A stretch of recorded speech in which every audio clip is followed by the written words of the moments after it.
le bilan de l'année 2015 en termes de retraite est assez mitigé.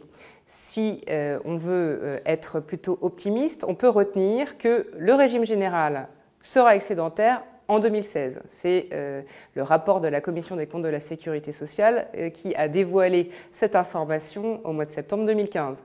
On peut également retenir que les régimes complémentaires seront à l'équilibre à horizon 2025, grâce à la signature de l'accord entre les partenaires sociaux dont on a tant entendu parler du 30 octobre dernier.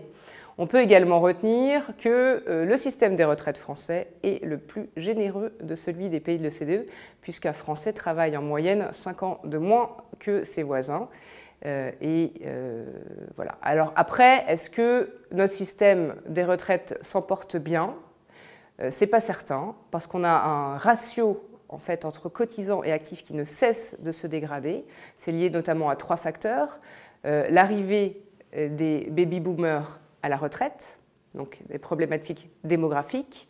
C'est également lié à l'envolée du chômage, qui malheureusement ne se porte pas très bien, et à l'augmentation de l'espérance de vie. Donc ces 3 paramètres font que les ratios cotisants-retraités diminuent fortement. On avait 4,29 cotisants pour un retraité en 1965, on n'en a plus qu'1,4 aujourd'hui, et le ratio risque de se dégrader encore. Ça ne veut pas dire pour autant qu'on n'aura plus de retraite, mais on peut décemment s'interroger sur quel sera le montant de nos retraites.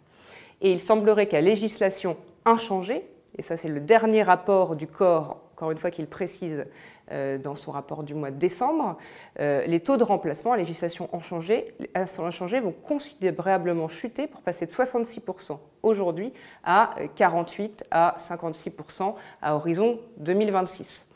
Alors, quelle solution? On peut aussi s'interroger et puis essayer d'être un peu prospectif sur ce sujet. Quelle solution on pourrait apporter?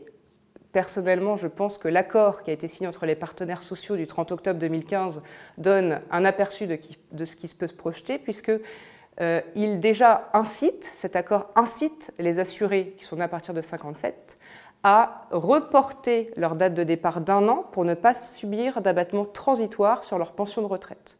Ce qui veut dire, quelque part, que ce sera plus simple pour le futur gouvernement en 2017 de reporter d'1 an l'âge légal, puisqu'aujourd'hui on a déjà une mesure qui incite, en tout cas dans les comportements, les assurés à décaler leur date de départ d'1 an.